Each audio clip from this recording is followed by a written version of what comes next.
All right, guys, got called out here. 2006 Ford E150 or 250, I don't care. It says E series. That's all that matters to me. So there we are, focused in. All right, so I've already diagnosed the car, but I just want to show you guys what I use sometimes to diagnose a car, though. This is the one and only tool I brought out with me. Didn't really need much else there. They already had the covers off for me, and they had a can of brake clean down there. They'd already smoke tested the intake and all that good stuff, but still getting a P0174 lean on bank 2. And how lean is it? Yeah, pretty lean. And yes, I hear the noise. No need to tell me about it. I'm well aware.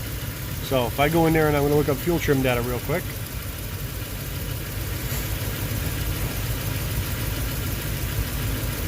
And I will put that into a graph view just so you guys can see it.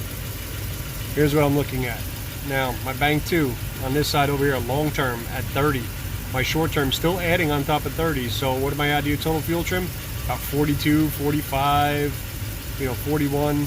I'm adding 40% more fuel than I should be. And so almost half the quantity that it was. So long-term fuel trim on bank 1, definitely showing a little bit there, 16, 17% right now. Those numbers actually do come back down a little bit and they start to even out, but I'll show you what's going on with this car. And you have to trust me on this, by the way. I've been tinkering around a little bit here, so some of these numbers are going to be a little bit askew. This is going to end up going negative, but anyhow, let me bring you out for a second. When I started this car, I felt a little shake, and I didn't like the shake. But of course, if you go into misfire data,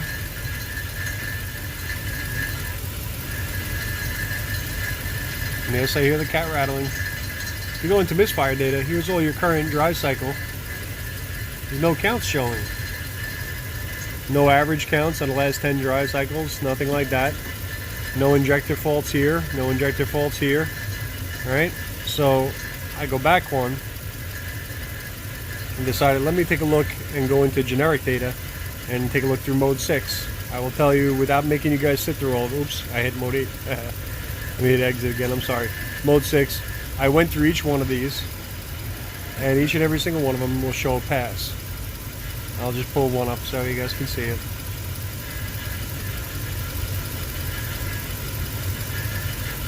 Yep. Yeah, take your time, Snap-on. We got all day. Go again with that wonderful ringer. I swear to you guys, I do put do not disturb on, it just doesn't work. So I'm just going to pick, let's say, cylinder 7 for a reason.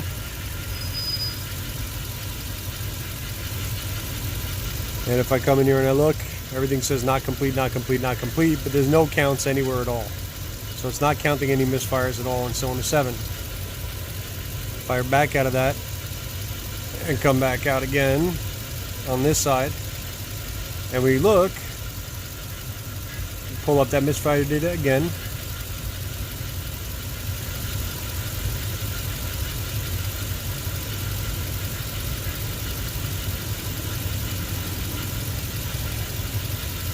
Alright, so let's take cylinder 7, right? Here's our cylinder 7. I'll open it up.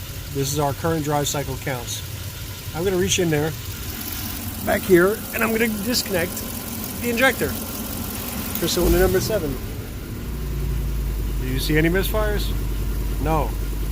Why? Because it hasn't really run any test on it. However, if you come down here and you look at the injector fault, you'll see it says yes fault. And that just simply means that it has no electrical circuit continuity. Right? So the computer's looking at it saying, hey, I'm not even seeing the 12 volts getting back over to the computer for me to ground. So it knows that there's an ignition fault, or an injector fault, excuse me. So I'll plug that back in for a moment. And we'll watch that change back over to no fault. Okay.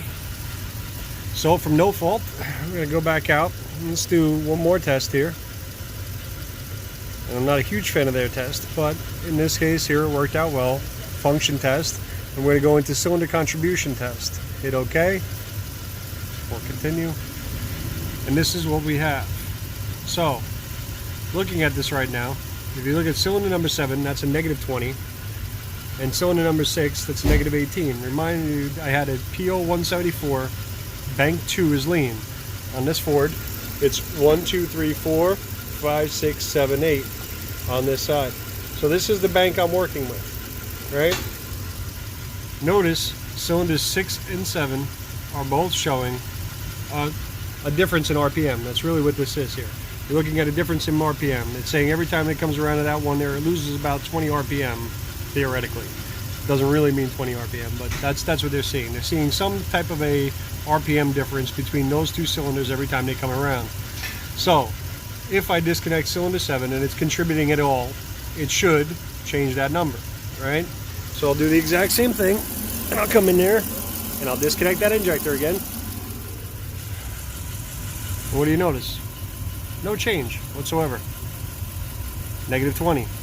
Now, it's only going to set an injector circuit fault code. It's not going to tell you that the injector itself is electrically there and not actually firing.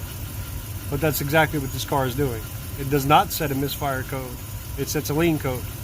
And why? Because it has electrical circuit continuity, and it says, hey, well, every time I come around to the RPM, I'm still dropping down. It doesn't know if it's spark, it doesn't know if it's compression, it doesn't know any of that. All it knows is that there's no RPM change there, and it's not large enough to set any kind of a big code. So, in this case here, I've already done it. I already did the quick injector drop test, and he needs 2 injectors on cylinders 6 and 7. Runs pretty darn good without it, but I just wanted to show you guys those how sometimes, you know, all I'm going to do is bring out some testing, you know, and get my baseline, and in a couple of minutes I already know what direction I'm going in. So, short video, but that's about it. Of course, you can do your relative compression test over here and your relative injector flow test, which in this one, let's see, didn't even try this. Uses fuel rail pressure sensor. I don't even know if this one actually has one. Let's see. What happens if we try it? Turn that off.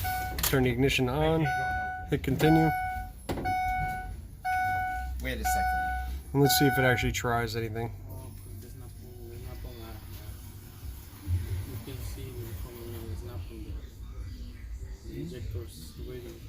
Let's see what we got. It's good. Everything is good. It's with this thing you just see the negative. All right, so it's just gonna watch the leak down test. I'm gonna show you because he's used. He's making a video.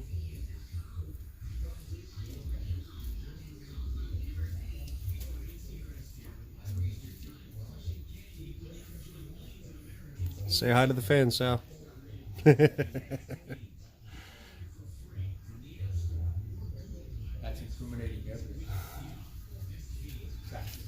There's a lot of incriminating evidence on my channel.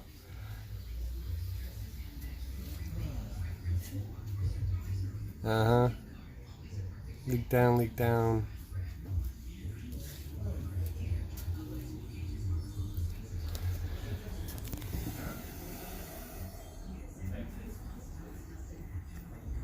See, this is a way to turn a video into a very long video.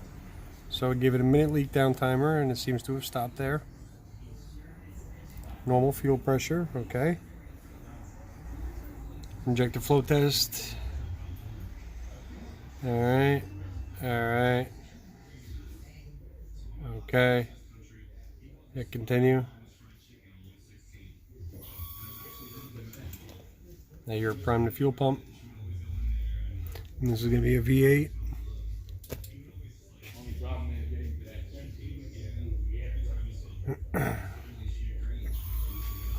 Let's see if this test does exactly what I did.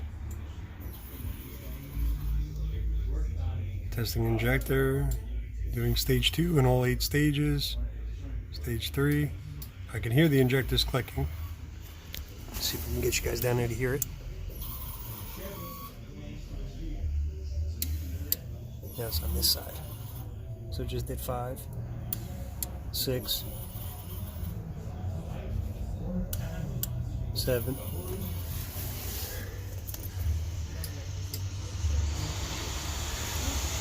And 8 should be next.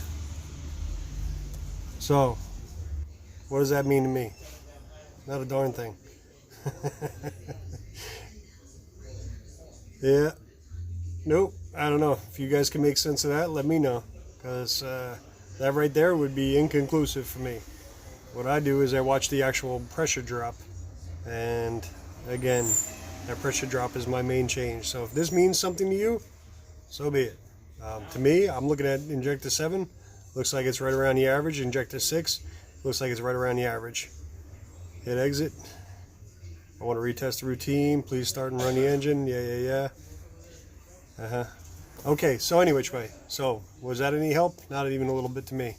But regular injector drop test is all we had to do on this thing, and we know where we're at. All right, have a good one.